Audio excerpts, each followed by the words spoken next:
యోహాను సువార్త 1వ అధ్యాయము 5 వచనాలను చదువుకుందాం. ఆదియందు వాక్యముండెను, వాక్యము దేవుని యొద్ద ఉండెను, వాక్యము దేవుడై ఉండెను. ఆయన ఆదియందు దేవుని యొద్ద ఉండెను. సమస్తమును ఆయన మూలముగా కలిగి ఉన్నదేదియో ఆయన లేకుండా కలగలేదు. ఆయనలో జీవముండెను, ఆ జీవము మనుషులకు వెలుగై ఉండెను. ఆ వెలుగు చీకటిలో ప్రకాశించుచున్నది గాని చీకటి దాన్ని గ్రహింపకుండెను. ప్రార్థన చేసుకుందాం. మహోన్నతుడా, కనికరము కలిగిన దేవా, నీకే వందనాలు తండ్రి. మీ పరిశుద్ధ లేఖనములలోని ఆశ్చర్యకరమైన సంగతులను మేము ఎరుగునట్లు మా హృదయ నేత్రములను తెరువుమని మా ప్రభు అయిన యేసుక్రీస్తు ద్వారా వేడుకొంచుంటున్నాము తండ్రి. ఆమెన్. క్రీస్తునందు ప్రియులారా, దేవుని మహాకృపను బట్టి, దేవుడిచ్చిన ఈ మంచి పరిశుద్ధ దినమును బట్టి దేవునికి వందనాలు చెల్లిస్తూ కూడి వచ్చిన మీ అందరికీ ఈ పరిశుద్ధ దిన శుభములు మీకు తెలియచేస్తూ ఉంటున్నాను.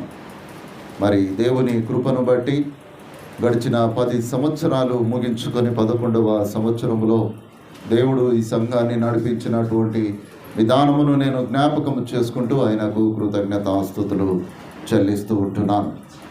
ఈ వాక్యము మనము అనేక సార్లు విని ఉన్నాము. ఎందుకొరకనగా ఈ మాటను మనము వింటాము, కానీ దీనిని ధ్యానించినప్పుడు ఆ దేవుని యొక్క అద్భుతమైనటువంటి విషయాలు మరి మనకు బయలుపరచబడతాయి. కాబట్టి కొంత మరి దీని గురించి ధ్యానించాలని నేను ఆశపడుతూ ఉంటున్నాను.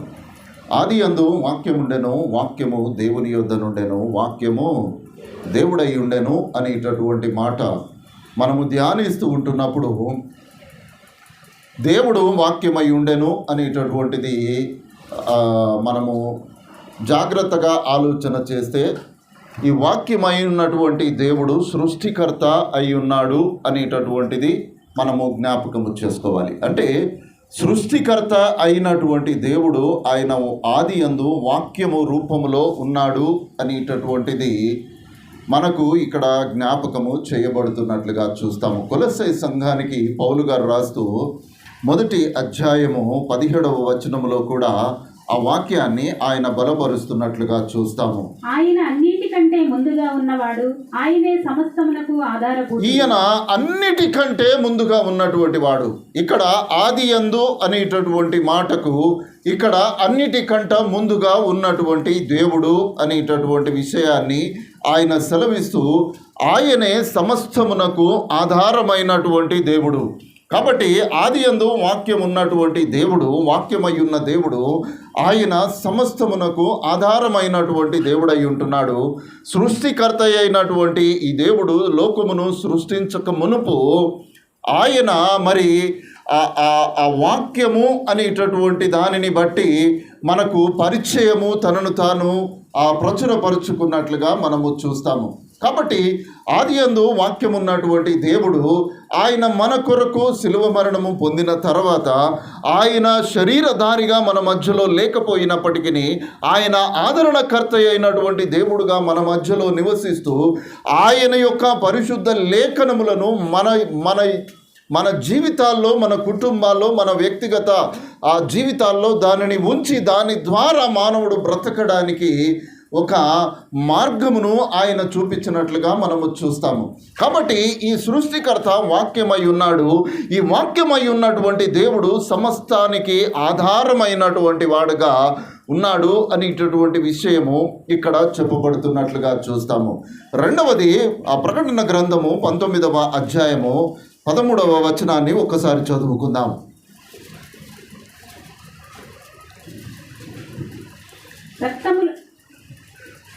చదవం. అదే రక్తముల ముంచబడిన వస్త్రము ఆయన ధరించుకొని ఉండెను, మరియు దేవుని వాక్యము అను నామము ఆయనకు పెట్టబడి. ఇక్కడ ప్రకటన గ్రంథములో చెప్పబడుతున్నటువంటి మాట, ఆయనకు దేవుని వాక్యము అనే పేరు ఆయనకు పెట్టబడి ఉన్నది అని అక్కడ జ్ఞాపకము చేస్తున్నట్లుగా మనము చూస్తాము. ఈ ప్రకటన గ్రంథకర్త యోహాను రాసినటువంటి సువార్త యొక్క గ్రంథకర్తనే. కాబట్టి ఇక్కడ ప్రకటన గ్రంథములో మనము చూసినప్పుడు ఈ దేవుని వాక్యము అనేటటువంటి మాటను ఆయన మరల మానవులకు జ్ఞాపకము చేస్తున్నట్లుగా మనకు కనబడుతున్నది ప్రియులారా. అందుకనే ఆ యోహాను సువార్త మొదటి పత్రిక 1వ అధ్యాయం 1వ వచనములో అంటాడు, జీవవాక్యం అనున్నది ఆది నుండి ఏది ఉండెనో, మేము ఏది వింటిమో, ఏది కన్నులారా చూచితిమో, ఏది నిదానించి కనుగొంటిమో, మా చేతులు దేనిని తాకి చూచెనో దానినే మీకు తెలియజేయుచున్నాము అనేటటువంటి విషయము కూడా ఇక్కడ యోహాను ఆ భక్తుడు మనకు జ్ఞాపకము చేస్తున్నట్లుగా చూస్తాము. కాబట్టి ఆది సంభూతుడైనటువంటి దేవుడు, ఆయన సృష్టికర్త అయినటువంటి దేవుడు, ఆయన వాక్యమై ఉన్నాడు అనేటటువంటి విషయాన్ని మనకు జ్ఞాపకము చేస్తున్నట్లుగా మనము చూస్తూ ఉంటున్నాము. చూడండి, అదే యోహాను సువార్త 17వ అధ్యాయము 5వ వచనములో మరి యేసుక్రీస్తు ప్రభువుల వారు తన తండ్రితో ప్రార్థన చేస్తున్నటువంటి విషయం, లోకము పుట్టకమునకు నీ యొద్ద నాకు ఏ మహిమ నుండెనో ఆ మహిమతో నన్ను ఇప్పుడు నీ యొద్ద మహిమపరచు. ఇక్కడ మరలా యేసుక్రీస్తు ప్రభువుల వారు తండ్రితో మాట్లాడుతున్నటువంటి మాట, లోకమును సృష్టించక మునుపు, అనగా లోకమునకు ఆధారము లేనటువంటి సమయములో, లోకములో వాక్యము లేనటువంటి సమయములో తండ్రితో కుమారునికి పరిశుద్ధాత్మకు ఉన్నటువంటి మహిమ ఇప్పుడు నాకు మరలా కలుగచేయుము అని తండ్రితో ఆయన మాట్లాడుతున్నటువంటి విషయము ఇక్కడ జ్ఞాపకము చేయబడుతూ ఉంటున్నాము. ప్రియులరా, ఈ మాటను మనము ధ్యానించడానికి చాలా సమయం పడుతుంది. కానీ ఈ ఆది యందు వాక్యమై ఉన్నటువంటి దేవుడు, ఆయన ఆది సంభూతుడై ఉన్నాడు, సమస్తమునకు ఆధారమై ఉన్నాడు. ఆయన లోకము పుట్టక మునుపు తండ్రితో కూడా ఉన్నటువంటి దేవుడై ఉన్నాడు అనేటటువంటి విషయాన్ని ఇక్కడ జ్ఞాపకము చేయబడాలి. ప్రియులరా, చాలామందికి కొన్నిసార్లు లోకము మాట్లాడేటటువంటి మాట, ఈ ఆది యందు వాక్యమై ఉన్నటువంటి దేవుడు ఈయన పరదేశీయ అయి ఉన్నాడు అని మీతో చాలాసార్లు మాట్లాడి ఉండవచ్చును. విదేశములో పుట్టినటువంటి దేవుడు అని చాలాసార్లు మాట్లాడి ఉండవచ్చును. చాలా సందర్భాల్లో వీళ్ళు అమెరికా నుంచో లండన్ నుంచో వచ్చినటువంటి దేవుడు అయి ఉండవచ్చును అని మీతో చాలాసార్లు అని ఉండవచ్చును. మీకు ఒక విషయము నేను జ్ఞాపకము చేస్తాను ప్రియులరా, అమెరికా, లండను, ఇంగ్లాండు తదితర ఆస్ట్రేలియా, కెనడా వంటి దేశాల్లో సువార్త ప్రకటించబడలేదు. ప్రియులారా, భారతదేశంలో యేసుక్రీస్తు ప్రభువుల వారు ఆయన ఆరోహణమైన తర్వాత క్రీస్తు శకము 52వ సంవత్సరంలో తోమా గారి ద్వారా మొట్టమొదట భారతదేశంలో సువార్త ప్రకటించబడింది. ఇది సత్యము. అప్పుడు లండన్లో కానీ, అమెరికాలో కానీ, ఆస్ట్రేలియాలో కానీ, కెనడాలో కానీ సువార్త ప్రకటించబడలేదు. ప్రియులారా, మీరు జాగ్రత్తగా గమనించాలి.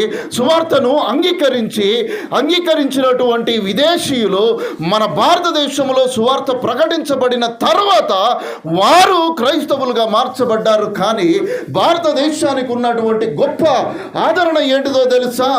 ఏ దేశమునకు ప్రపంచంలో ప్రకటించబడక మునుపు భారతదేశంలో తోమా గారి ద్వారా సువార్త ప్రకటించబడింది.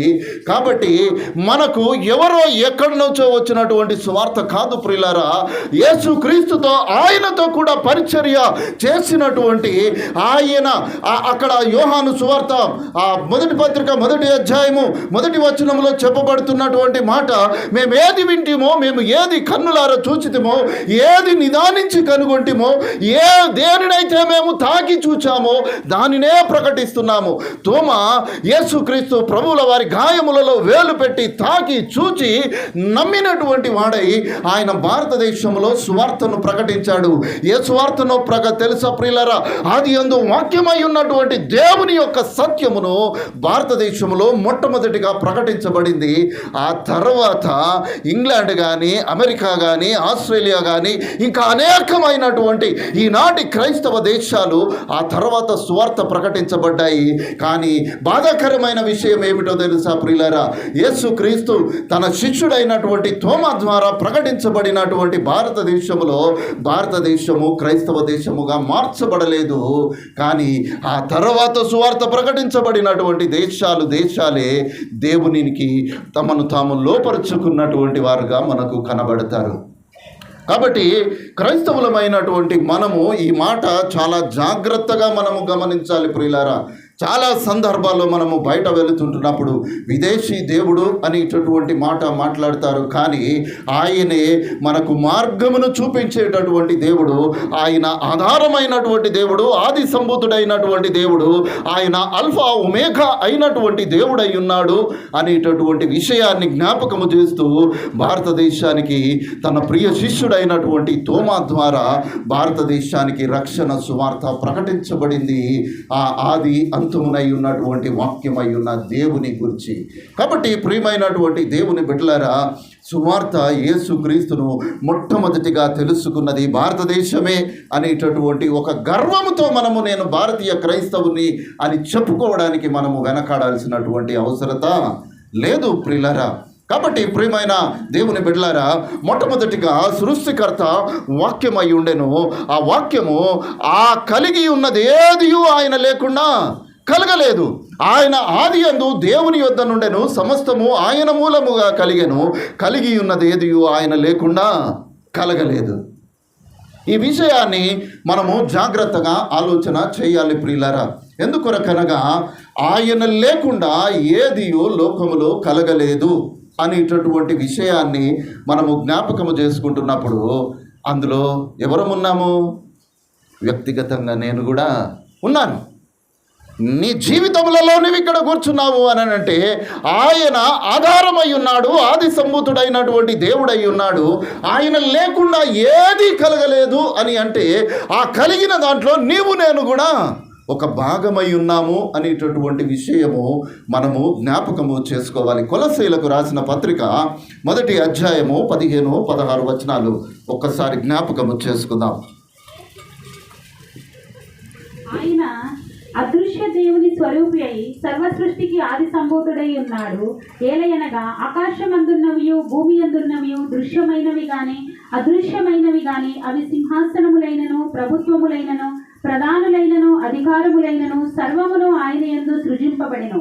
సర్వమును ఆయన ద్వారాను ఆయనను బట్టి సృజింపబడెను. కాబట్టి ఇక్కడ లోకములో ఏది అయినప్పటికీ అదృశ్య దేవుని యొక్క స్వరూపి అయి సర్వ సృష్టికి ఆది సంభూతుడై ఉన్నాడు.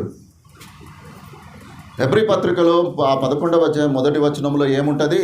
విశ్వాసం అనున్నది నిరీక్షింపబడు వాటి యొక్క నిజస్వరూపము, అదృశ్యమైనవి ఉన్నవి అనుటకు ఒక రుజువు. ఆది సంభూతుడైనటువంటి దేవుడు అదృశ్య దేవుని స్వరూపి అయి సర్వ సృష్టికి ఆయన ఆది సంభూతుడై ఉన్నాడు.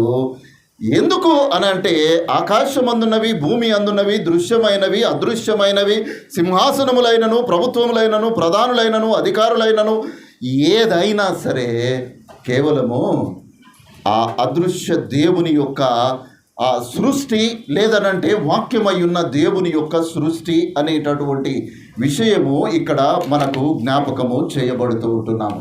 కాబట్టి ప్రియమైన దేవుని బిడ్డలారా, ఈ రోజులు చాలా భయంకరమైనటువంటి రోజులలో మనము ప్రయాణము చేస్తూ ఉంటున్నాము. ఎందుకొరకనగా మరి ప్రత్యేకంగా భారతదేశంలో అనేకమైనటువంటి హింసలు చెలరడగడానికి కారణము మరి ఈ నిజదేవుని యొక్క సత్య సువార్తను వినడానికి వారి హృదయాలు ఒప్పుకోవడం లేదు. వారు అంగీకరించడానికి వారు వెనకాడుతూ ఉంటున్నారు. చాలా సందర్భాల్లో దేవుని మందిరానికి రావాలని ఉంటారు, దేవుని సన్నిధిలో నివసించడానికి వచ్చి మన మందిరం దాకా వచ్చి తిరిగి వెళ్ళిపోయినటువంటి వారి విషయాలు వారి విషయాలు నేను తెలుసుకున్నప్పుడు, నేను ఒక క్రైస్తవుడిగా మారాలని అంటే నేను తాగుడు మానేసేయాలి, లేకపోతే నాకున్నటువంటి చెడ్డ అలవాట్లను నేను వదిలేసేయాలి అనేటటువంటి వారు ఆ లోక సంబంధమైనటువంటి ఆశలను విడవలేక నిజదేవుడైనటువంటి క్రీస్తును వాడు విడిచిపెడుతూ ఉంటున్నారు. ప్రియమైనటువంటి దేవుని బిడ్డలారా, మీరు ఎప్పుడైనా ఆలోచన చేశారో లేదో కానీ నిజంగా ఒకవేళ యేసుక్రీస్తు ప్రభువుల వారి యొక్క సువార్తను మనము ప్రకటిస్తూ ఉంటున్నప్పుడు చాలామంది గొప్ప గొప్ప వ్యక్తుల యొక్క సాక్ష్యాన్ని మనము వింటూ ఉంటున్నప్పుడు వారి జీవితములలో వారు ఏదైతే విడవలేమో అని అనుకుంటున్నారో దాన్ని విడిచి వారు నిజ దేవుడైనటువంటి క్రీస్తు మార్గములో నడిచినటువంటి వారుగా ఉంటారు. ప్రియులారా, క్రీస్తు సువార్త ప్రకటించబడినప్పుడు ఎవరు మారారయ్యా? ఎవరు మారారు చెప్పండి? ఎవరైనా మామూలు ప్రజలు మారారా? ఎవరు మారారు? వ్యభిచారులు మారారు, దొంగలు మారారు, అబద్ధ సాక్షులు మారారు, అనేకమైనటువంటి చెడ్డకార్యములు చేసేటటువంటి మారారు, తాగుబోతులు మారారు, ఇంకా అంతకంటే దారుణమైనటువంటి పరిస్థితుల గుండా ప్రయాణము చేస్తున్నటువంటి అనేకులు ఈ క్రీస్తు నామమును బట్టి మారినటువంటి వారుగా ఉన్నారు. ప్రియులారా, కాబట్టి మనము ఆ అదృశ్య దేవుని యొక్క సృష్టి అయి మనం ఇక్కడ ఉన్నాము. ఆయన సృష్టిలో మనము కూడా ఒక భాగము. మనము ప్రత్యేకించబడినటువంటి వారము కాదు ప్రియులారా. ఆయన సర్వ సృష్టికి ఆది సంభూతుడై ఆ ఆది సంభూతుడైనటువంటి ఆయన యొక్క సృష్టిలో మనము కూడా భాగముగా ఆయన యొక్క స్వార్థ ద్వారా మన జీవితములను మారుమనస్సు పొందుకొని ఆయనతో కూడా సహవాసము చేయుటకు దేవుని ద్వారా ప్రేరేపించబడినటువంటి వారముగా మనం ఉంటున్నాము. ప్రియులారా, నిజంగా మన జీవితాల్లో క్షేమం ఉండకపోవచ్చు. మనము మన జీవితాల్లో ఒక సమయంలో అబద్ధికులముగా, దొంగతనము చేసిన వారముగా, వ్యభిచారముగా, తాగుబోతులముగా, లేకపోతే దేవునికి విరోధములుగా, దేవుని వాక్యానికి విరోధమైనటువంటి జీవితము కలిగి ఉన్నటువంటి వారముగా మనం ఉండి ఉండవచ్చును. కానీ దేవుని పిలుపు ఎప్పుడైతే మన జీవితములలోనికి వచ్చిందో మన వెనకటి జీవితం అంతా మాయమైపోయింది. మనము నూతన సృష్టిగా మార్చబడ్డాము. ఎప్పుడైతే నూతన సృష్టిగా ఆ దేవుని ఆది సంభూతుడైనటువంటి దేవుని యొక్క సృష్టిలో నూతనముగా మనము మార్చబడ్డామో ఇక పాతది గతించిపోయినటువంటి జీవితము మనకు అవసరము లేదు. ప్రియులారా, వెనకున్న వాటిని మరిచి ఏం చేయమంటున్నాడు? ముందున్న వాటి కొరకై వేగిరపడుచు పరుగెత్తుతూ ఆయన ఇచ్చే జీవ కిరీటము కొరకు నీ పరుగును కొనసాగించుము అని దేవుడు మనతో మాట్లాడుతూ ఉంటున్నాడు. కాబట్టి ప్రియమైనటువంటి దేవుని బిడ్డలారా, చూడండి యెషయా గ్రంథము 45వ అధ్యాయము 12వ వచనము.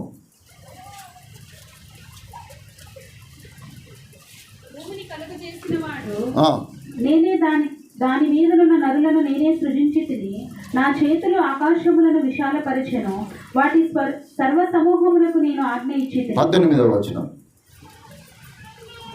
ఆకాశములకు సృష్టికర్తయగు యెహోవాయే దేవుడు, ఆయన భూమిని కలుగజేసి దాన్ని సిద్ధపరిచి స్థిరపరచెను. నిరాకారముగా నుండునట్లు ఆయన దాన్ని సృజింపలేదు, నివాస స్థలమగునట్లుగా దాన్ని సృజించెను. ఆయన సెలవిచ్చినదేమనగా, యెహోవాను నేనే, మరి ఏ దేవుడునూ లేడు. కాబట్టి ఇక్కడ చెప్తున్నాడు, భూమిని కలగజేసిన వాడను నేనే, దాని మీద నున్న నరులను కూడా నేనే సృజించాను అని దేవుడు సెలవిస్తున్నాడు. నా చేతులు ఆకాశములు విశాలపరచెను, వాటి సర్వ సమూహమునకు నేనే ఆజ్ఞ ఇచ్చి తిని. 19వ కీర్తన ఎంత చక్కగా చెప్తాడు కదా. ఆకాశములు చెప్పండి, నేర్చుకోలేదా? ఇన్నిసార్లు చెప్పాను కదా. ఆకాశములు దేవుని మహిమను వివరించుచున్నవి, అంతరిక్షము ఆయన చేతి పనిని ప్రచురపరుచుతున్నది, పగటికి పగలు బోధ చేయుచున్నది, రాత్రికి రాత్రి జ్ఞానము తెలుపుచున్నది. వాటికి భాష లేదు, వాటికి మాటలు లేవు, వాటి కొలనులు భూమి అందంతటా వ్యాపించి ఉన్నది. వాటికి మాటలు లేవు. ప్రియులారా, మనకు మాటలు ఉన్నాయి. మన మాటలు ఎదుటి వారిని గాయపరచడానికి ఉంటాయి. కానీ దేవుని యొక్క సృష్టిలో ఆ అద్భుతమైనటువంటి ఆ సృష్టి ఏంటిది అని అంటే, సూర్య చంద్ర నక్షత్రములు ఆయన సృజించినటువంటి వాటికి మాటలు లేవు, వాటికి భాష లేదు, అవి మాట్లాడుకోవు. కానీ దేవుడు వాటికి ఒక నియమాన్ని దేవుడు పెట్టాడు. ఆ నియమ ప్రకారమే అవి కొనసాగుతుంటాయి. కానీ అంతకంటే జ్ఞానము కలిగినటువంటి, మాట్లాడగలిగినటువంటి, చలనము కలిగినటువంటి మానవుణ్ణి దేవుడు సృష్టిస్తే ఈ మానవుడు దేవునికి విరోధి అయి దేవుని యొక్క సృష్టిని అవమానపరుస్తూ దేవునికి విరోధముగా జీవిస్తూ ఉంటున్నాడు. అందుకే అంటాడు, నేనే భూమిని కలుగజేసి తిని, నరులను కూడా నేనే సృజించి తిని, ఆకాశములను విశాలపరిచిన వాడను నేనే, వాటి సర్వ సమూహమును కూడా నేనే చేశానయ్యా. ఆకాశములకు సృష్టికర్తయగు యెహోవాయే దేవుడు దానిని సిద్ధపరిచెను. అది నిరాకారముగా, ఆకారము లేకుండా ఉండేటట్లు ఆయన చేయలేదు. ప్రియులారా, ఆ సృష్టిలో మానవుడు నివసించాలని దేవుడు దానిని సృష్టించాడు. ఎంత ఘనత ప్రియులారా! మీరు ఎప్పుడైనా కూర్చొని ఆలోచిస్తారో లేదో, సైన్స్ కదా, లోకములో సైన్స్ను బట్టే లోకము నడుస్తూ ఉంటుంది కదా. ఏ ఆధారమైనటువంటి ఏదైనా అది సైన్స్కు విరోధముగా మనము లోకములో భూమి మీద మాట్లాడలేము కదా. మా సైంటిస్టులు ఏమంటారు, భూమి ఎట్లా ఉందట, గుండ్రముగా ఉంది. ఈ గుండ్రముగా ఉన్నటువంటి భూమి తన చుట్టూ తాను తిరుగుచూ సూర్యుని చుట్టూ తిరగడము మూలాన ఈ 24 గంటల యొక్క సమయము చీకటి వెలుతురులు మనకు కనబడుతున్నాయి అని అంటాడు. మీరు బైబిల్ గ్రంథాన్ని జాగ్రత్తగా ప్రకటిస్తే యోబు గ్రంథకర్త అంటాడు, దేవుడు ఆకాశములో భూమిని నిలువబెట్టాడట, ఆకాశములో దానిని స్థిరపరిచాడు, దానికి కింద మీద ఏమీ లేదు, అది శూన్యముగా నిరాకారముగా ఉన్నటువంటి సమయములో దేవుడు మానవుడు నివాసయోగ్యమైనటువంటి దానిగా చేశాడు. ఇప్పుడు భూమి తిరుగుతుందా అని అంటే నువ్వు ఇక్కడ కూర్చున్నావు, నువ్వు కూడా తిరగాలి, కానీ తిరగడం లేదు ప్రియులారా. కారణం ఏంటిది చెప్పండి? భూమికి చలనము ఉన్నప్పటికీ అది నివాసయోగ్యమైనదిగా ఉండాలి. ఇది దేవుని యొక్క ఆలోచన ప్రియులారా. ఇప్పుడు గుండ్రముగా ఉన్నటువంటి ఈ భూమిలో 3 భాగాలు ఆ సముద్రాలే ఉన్నాయి, నీళ్ళే ఉన్నాయి. ఈ నీళ్ళన్నీ ఎక్కడికి ఒలికిపోవడం లేదయ్యా, ఎక్కడ పోతున్నాయి? మరి ఒక గ్లాసును పంపితే నీళ్లు కింద పడిపోతాయి కదా. సముద్రము భూమి మీద 3 వంతుల నీళ్లు ఉన్నటువంటి ఈ భూమిలో మరి నీళ్లు ఏమవుతున్నాయి, ఏ విధంగా స్థిరపరచబడ్డాయి? గుండ్రముగా గోళముగా ఉన్నటువంటి ఈ భూమిలో ఆ నీళ్లు ఏ విధంగా స్థిరపరచబడ్డాయి ప్రియులారా? ఒక స్థిరముగా చలనము చేస్తున్నటువంటి భూమిలో మానవుడు ఏ విధంగా నివసిస్తుంటున్నాడు? ఎప్పుడైనా ఆలోచన చేస్తున్నామా ప్రియులారా? దేవుని యొక్క జ్ఞానము ఎంత గొప్పది అని అంటే, ఒకవేళ ఇది చలనముగా తిరిగినప్పటికీ మానవునికి ఏ ఆపద కలగకుండా దేవుడు దానిని స్థిరపరిచి ఉంచాడు. ఇది దేవుని యొక్క సృష్టిలో ఉన్నటువంటి అద్భుతమైనటువంటి జ్ఞానము ప్రియులారా. ప్రియమైన దేవుని బిడ్డలారా, దేవుడు దాన్ని నిరాకారముగా సృష్టించలేదు, మానవునికి నివాసయోగ్యమైనటువంటిదిగా దేవుడు సృష్టించాడు. దేవుడు సృష్టించినటువంటి సృష్టిలో సృష్టి సమస్తమును ఆయన మాట వింటుంది. మాట విననటువంటి వాడు మానవుడు ఒక్కడే. ప్రియమైనటువంటి దేవుని బిడ్డలారా, ఆదియందు అనేటటువంటి మాట బైబిల్ గ్రంథంలో 4 సార్లు కనబడుతుంది. ఆదికాండం 1వ అధ్యాయం 1వ యందు ఆదియందు దేవుడు భూమి ఆకాశములను సృజించను అనేటటువంటి మాట మాట్లాడుతుంది. తర్వాత కీర్తనకారుడు 102వ కీర్తన 25వ వచనంలో కూడా ఆదియందు దేవుడు భూమి ఆకాశములను సృజించను అనేటటువంటి మాట రాస్తాడు. ఆ తర్వాత పౌలు గారు హెబ్రీ సంఘానికి వ్రాస్తూ 1వ అధ్యాయం 10వ వచనంలో ఆదియందు దేవుడు భూమి ఆకాశములను సృజించను అని ఆయన కూడా రాస్తాడు. యోహాను సువార్తలోనికి వచ్చేసరికి 1వ అధ్యాయం 1వ వచనంలో ఆయన ఏమంటాడంటే, ఆదియందు వాక్యముండెను, వాక్యము దేవుని యొద్దనుండెను, వాక్యము దేవుడై ఉండెను అని ఆయన రాస్తాడు. కాబట్టి ఈ ఆదియందు జరిగినటువంటి సంఘటనలలో మనకు ఆధారభూతుడు, ఆది సంభూతుడైనటువంటి దేవుడు సర్వ సృష్టిని ఆయన సృష్టించాడు. అది నిరాకారముగా సృష్టించలేదు, మానవ యోగ్యమైనటువంటి స్థలముగా దేవుడు సృష్టించినట్లుగా చూస్తాం. కాబట్టి ఈ మొదటి 3 వచనాల్లో దేవుని యొక్క ఆ సృష్టి గురించి మనకు సెలవిస్తూ, తర్వాత 2 వచనాల్లో దేవుడు తన గురించి చెప్తాడు. ఏం చెప్తున్నాడు? 4వ వచనము, ఆయనలో జీవముండెను, ఆ జీవము మనుషులకు వెలుగై ఉండెను. దేవుడు సర్వమును సృష్టించిన తర్వాత తన గురించి మానవులకు చెబుతూ ఉంటున్నాడు, ఆయనలో జీవముండెను, ఆ జీవము మనుష్యులకు వెలుగై ఉండెను. చూడండి 18వ కీర్తన 46వ వచనము,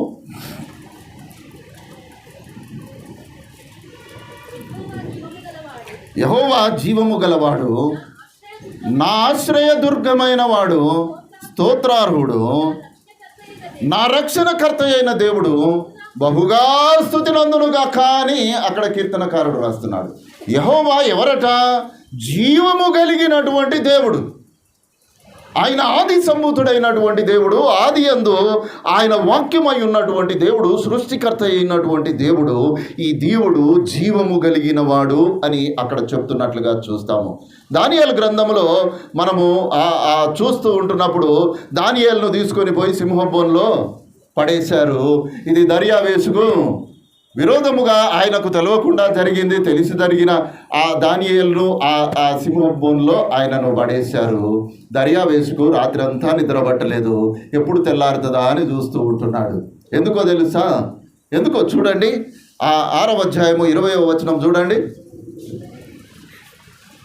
అతడు గుహ దగ్గరకు రాగానే దుఃఖస్వరముతో దానియేలును పిలిచి, జీవము గల దేవుని సేవకుడైన దానియేలు, నిత్యము నీవు సేవించుచున్న నీ దేవుడు నిన్ను రక్షింపగలిగినా అని అతను అడిగాడు. ఏమడుగుతున్నాడేమా? దర్యావేషు ఒక అన్యుడైనటువంటి రాజు, కల్దీయుల వంశములో పుట్టినటువంటి దర్యావేషు ఆయన చెబుతూ ఉంటున్నాడు, దానియేలు, జీవము కలిగిన దేవుడు నిన్ను రక్షింపగలిగినా అని దానియేలును ప్రశ్నిస్తున్నట్లుగా మనము చూస్తాము. ప్రియులారా, ఈ దేవుడు జీవము కలిగినటువంటి వాడు, సర్వ సృష్టికి ఆది సంభూతుడై వాక్యమై ఉన్నటువంటి దేవుడు.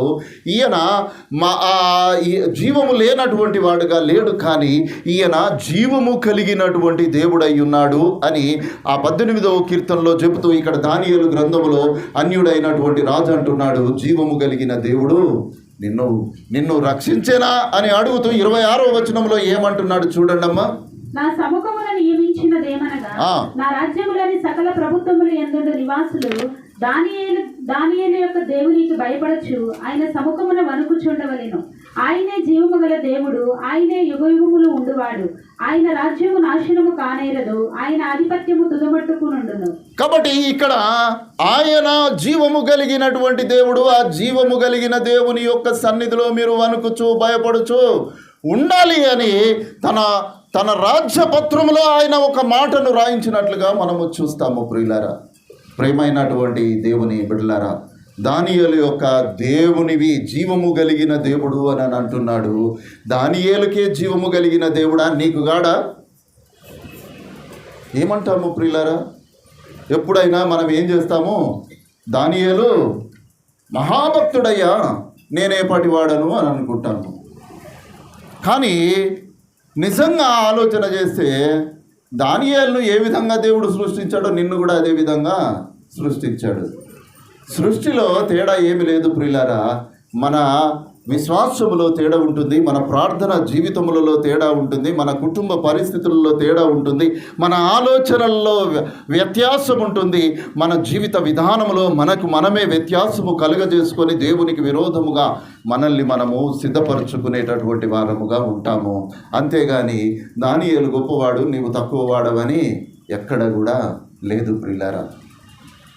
ప్రియమైన దేవుని బిడ్డలారా, ఆయనలో జీవం ఉండెను, ఆ జీవము మనుషులకు వెలుగై ఉండెను అనేటటువంటి విషయము ఇక్కడ జ్ఞాపకము చేయబడుతూ ఉంటున్నాం. ఇంకొక మాట చూడండి, 84వ కీర్తన 2వ వచనము.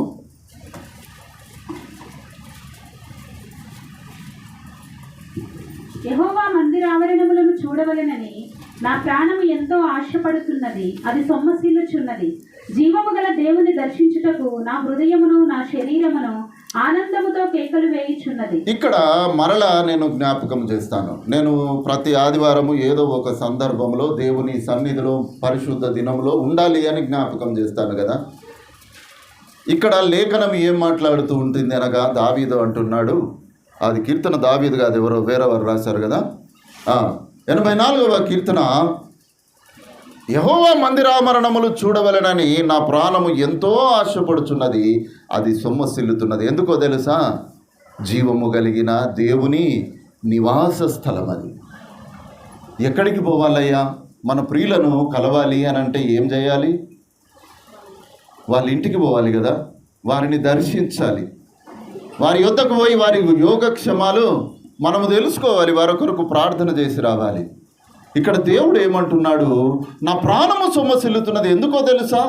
జీవము కలిగిన దేవునిని నేను దర్శించాలి అని అంటే ఆయన మందిర ఆవరణములో నేను ఉండాలి. ఇది దేవుడు చెప్తున్నటువంటి మాట.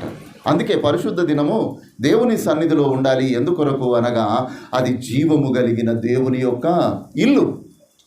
మనకొక ఇల్లు ఏ విధంగా ఉందో, జీవము కలిగినటువంటి దేవునికి ఒక ఇల్లు ఉంది. ఆ జీవము కలిగిన దేవునిని దర్శించుటకు నా శరీరము నా హృదయమును ఆనందముతో కేకలు వేయుచున్నది అని భక్తుడు అక్కడ మాట్లాడుతున్నట్లుగా చూస్తాము.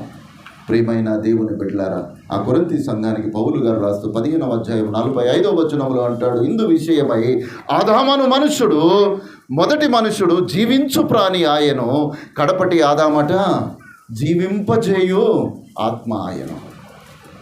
ఆదాము జీవించే ప్రాణి ఆయను, కడపటి ఆదాము క్రీస్తు ఎవరు? మనల్ని జీవింపచేయు ఆత్మ, జీవము కలిగిన ఆత్మ. ఆయన మనకు జీవాత్మను దయచేసినటువంటి సృష్టికర్త అయినటువంటి ఆది సంభూతుడై ఉన్నాడు. ఈ విషయము మనము జ్ఞాపకము చేసుకోవాలి ప్రియులారా. ఇందులో రెండవ విషయము, ఆ మనుష్యులకు ఆయన జీవమై ఉండెను, ఆ జీవము మనుష్యులకు వెలుగై ఉండెను. ఈ వెలుగు అనేటటువంటిది మానవుని యొక్క జీవితములలో చాలా ప్రాముఖ్యమైనటువంటి విషయము ప్రియులారా.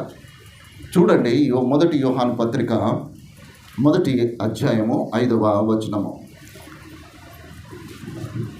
మేము ఆయన వలన విని మీకు ప్రకటించు వర్తమానమేమనగా, దేవుడు వెలుగై ఉన్నాడు, ఆయన యందు చీకటి ఎంత మాత్రమునూ లేదు. ఇక్కడ ఆయన దేవుడు వెలుగై ఉన్నాడు, ఆయన జీవము కలిగిన దేవుడు.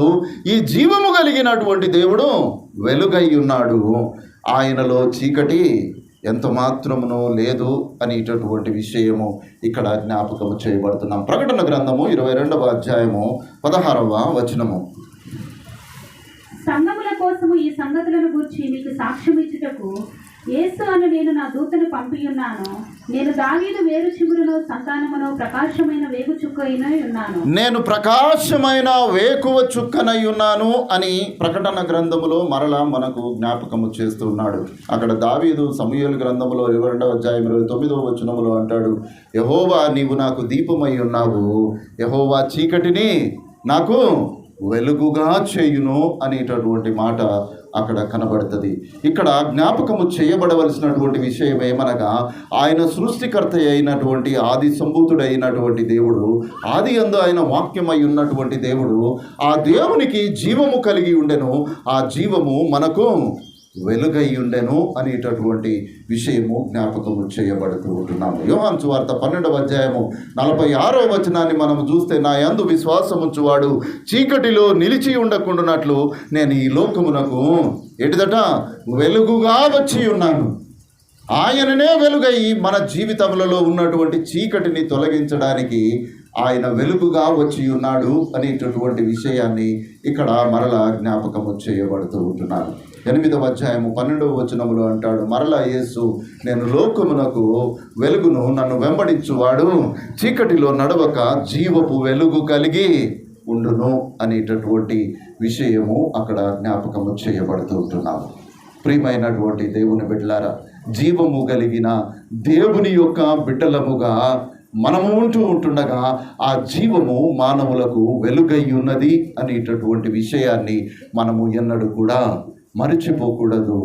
ఎందుకొరకనగా మానవుని జీవితములలో చీకటి కోణము ఖచ్చితంగా ఉంటుంది పిల్లరా.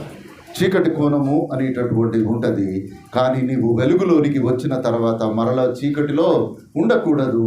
ఎందుకొరకనగా నా యందు విశ్వాసం ఉంచువాడు చీకటిలో ఉండొద్దు, వాడు వెలుతురులోనే ఉండాలి. ఇది దేవుని యొక్క ఆలోచన. ఆ చీకటి మన జీవితములలో నుండి వెళ్ళిపోయి మనము వెలుగుగా మార్చబడాలని క్రీస్తుని కొరకు నా కొరకు సిలువలో మరణించినట్లుగా మనము చూస్తాము. ముగింపుగా 5వ వచనాన్ని మనము చూసినట్లయితే, ఆ వెలుగు చీకటిలో ప్రకాశించుచున్నది, కానీ చీకటి దానిని గ్రహించలేదు. ఎవరయ్యా ఈ చీకటి? ఎవరు ఈ చీకటి? మనమే ప్రియులారా, మనమే ఈ చీకటి. వెలుగు క్రీస్తు అయితే చీకటి మనమే ప్రియులారా.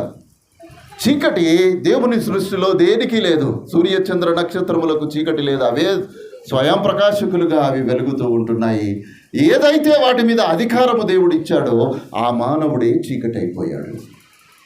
దేవుడు సర్వమును సృష్టించాడు కదా, ఆ సమస్తమును సృష్టించి మానవుని తర్వాత ముగింపుగా సృష్టించి ఈ వాటన్నిటి మీద అధికారిగా దేవుడు నియమిస్తే అవి వెలుతురులో ఉంటున్నాయి. ఏదైతే అధికారిగా ఉన్నాడో ఆ మానవుడు చీకటి అయిపోయాడు. దేవుడు అంటున్నాడు, ఆ వెలుగు చీకటిలో ప్రకాశించుచున్నది, కానీ చీకటి దానిని గ్రహించడం లేదు. ప్రియమైన దేవుని బిడ్డలారా, మనము చీకటి వారము కాదు, చీకటి మనుషులము, అంతకంటే కాదు, మనము వెలుతురు ఉండేటటువంటి మనుషులము, మనము క్రీస్తును పోలిన వారము, మనము వెలుగై ఉన్నాము అనేటటువంటి విషయము జ్ఞాపకము చేయబడుతూ ఉంటున్నాము. యోహాను సువార్త 3వ అధ్యాయము 19వ వచనము. ఆ తీర్పు ఇదే, వెలుగు లోకములోనికి వచ్చిన గాని తమ క్రియలు చెడ్డవైనందున మనుషులు వెలుగును ప్రేమింపక చీకటినే ప్రేమించిరి. మనుషులు ఇక్కడ మరలా చెప్తున్నాడు కదా, ఎవరయ్యా ఈ చీకటి అంటే మనుషులే. లోకములోనికి వెలుగు వచ్చింది కానీ తమ క్రియలు చెడ్డవైనందున మనుషులు వెలుగును ప్రేమించక చీకటినే ప్రేమిస్తూ ఉంటున్నారు.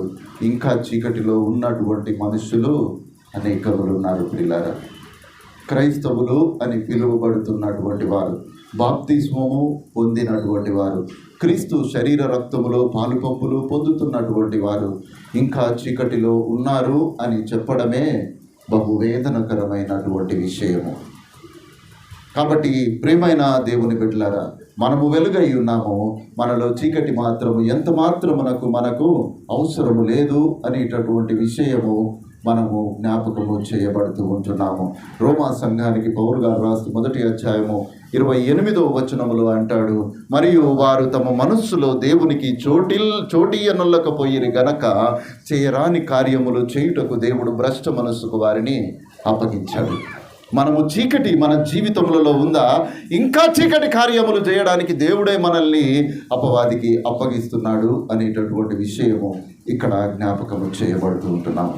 కాబట్టి ఈ ఉదయకాలము మనము దేవుని సృష్టిలో ఒక ఉన్నతమైనటువంటి భాగముగా దేవుడు మనల్ని సృష్టించి ఉంటుండగా, జీవము కలిగినటువంటి దేవుడు ఆయన స్వయం ప్రకాశకుడై మన జీవితాల్లో వెలుతురు నింపాలి అని అంటే, ఇంకా మన జీవితాల్లో చీకటి కోణము ఒకవేళ దాగి ఉంటే ఈ ఉదయకాలము దాని నుండి మనము విడిచి వెలుతురులోనికి మనము నడవడానికి ఆశపడాలి. ప్రియులారా, ఎందుకో తెలుసా, యోబు భక్తుడు చక్కని మాట రాస్తాడు. చూడండి 24వ అధ్యాయం 13వ వచనము. వెలుగు మీద తిరగబడు వారు కలరు, మీరు దాని మార్గములను గుర్తుపట్టరు, దాని త్రోవలలో నిలువరు. ఈ వెలుగు మీద కూడా తిరుగుబాటు చేసేటటువంటి మనుషులు ఉన్నారు అని లేఖనము మనతో మాట్లాడుతూ ఉంటుంది.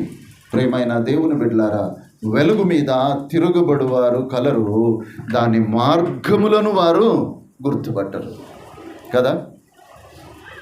యేసుక్రీస్తు ప్రభుల వారు చెప్పారు కదా, ఓ యెరూషలేమా, ఓ యూదా ప్రజలారా, నేను నిన్ను దర్శించిన కాలము నీకు తెలియదు. అందుకోసమే ఏమవుతుంది నీకు తెలియకపోతే, ఆ మార్గము ఎక్కడ నిన్ను ఆఖరికి ముగింపు చేస్తుందో నీకు తెలియదు. మార్గం ఉంటుంది ప్రియులారా, మార్గము లేకుండా ఉండదు, ఏదో ఒక మార్గం ఉంటుంది. కానీ క్రీస్తు మార్గంలో అది నిన్ను స్ట్రైట్గా తీసుకొని పోయి పరలోక రాజ్యంలో చేరుస్తుంది.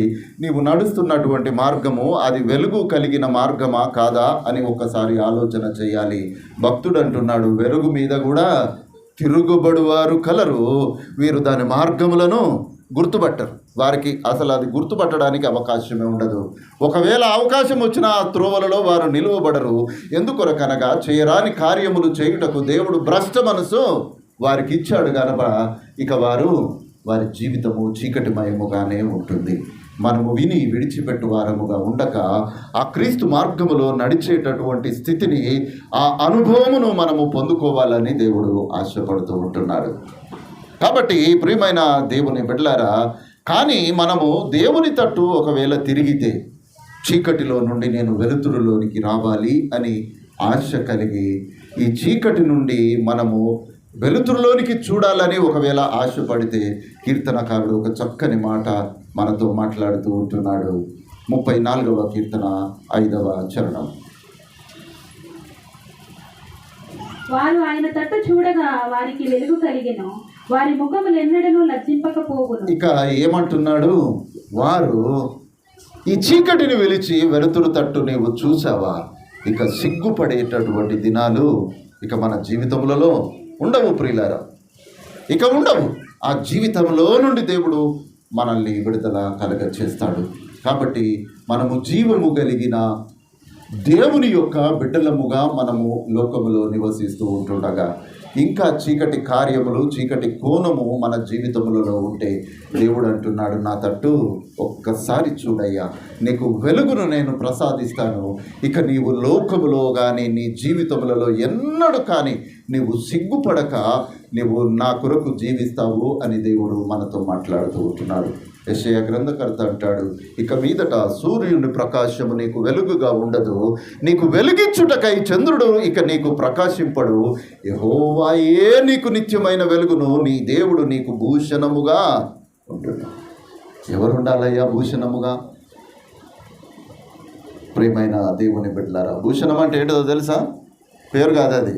భూషణం అని అంటే ఎవరో మనుషులు అని అనుకునేరు. భూషణము అంటే ఆభరణము. ఒక ఆభరణము, ఒక స్త్రీకి కావలసినటువంటిది ఏంటిదయ్యా? బంగారు ఆభరణాలు. పక్కింటులకు 10 తులాలు ఉన్నాయి, కనీసం నాకు 5 తులాలు లేకపోతే ఎట్లా అని ఇంట్లో కొట్లాడేటటువంటి స్త్రీలు చాలామంది ఉంటారు. కానీ యెహోవా నాకు భూషణముగా ఉన్నాడు అని చెప్పగలిగిన పరిశుద్ధ స్త్రీలు ఎంతమంది ఉన్నారు? ప్రియమైన దేవుని బిడ్డలారా, ఇక మీదట సూర్యుని ప్రకాశము నీకు వెలుగుగా ఉండదు, నీకు వెలిగించుటకై చంద్రుడును ఇకను ప్రకాశింపచడు, యెహోవాయే నీకు నిత్యమైన వెలుగవును. ఎప్పుడు? నీవు ఆయన తట్టు తిరగగా ఆయన నీకు వెలుగవును. ఇక మీదట సూర్యుని చంద్రుడి యొక్క ప్రకాశము నీకు వెలుగుగా ఉండక యెహోవాయే నీకు నిత్యమైన వెలుగుగా ఉంటాడు. యెహోవా ఎవరికైతే నిత్యమైన వెలుగుగా ఉంటాడో ఆ యెహోవాయే వారికి భూషణముగా, నిత్యమైన ఆభరణముగా నేను ఉంటాను అని దేవుడు మాట్లాడుతూ ఉంటున్నాడు. కాబట్టి ప్రియమైన దేవుని బిడ్డలారా, ఈ ఉదయకాలము ఒక్కసారి మన జీవితాలను పరిశీలన చేసుకున్నాము. ఆది అందు వాక్యం ఉండెను, వాక్యము దేవుని యొద్దను, వాక్యము దేవుడై ఉండెను. ఆయన సృష్టికర్త అయినటువంటి దేవుడుగా మన మధ్యలో నివాసము చేయడానికి ఆయన మన మధ్యలోనికి వచ్చెను. ఆయన ఆది సంభూతుడు, ఆ అదృశ్య దేవుని యొక్క స్వరూపి అయినటువంటి దేవుడు, మనల్ని సృజించినటువంటి దేవుడు అంటున్నాడు, నేనే నీకు వెలుగుగా ఉంటానయ్యా, నీకు ఆభరణముగా నేను ఉంటాను అని దేవుడు మనతో పలుకుతూ ఉంటుండగా ఆ దేవునిని భూషణముగా ధరించుకొనుటకు మన హృదయములలో ఉన్నటువంటి చీకటిని తొలగించి ఆ దేవుని తట్టు తిరుగుదాము. అటువంటి గొప్ప కృప దేవుడు ఈ ఉదయకాలము మనందరికీ దయచేయునుగాక. ఆమేన్.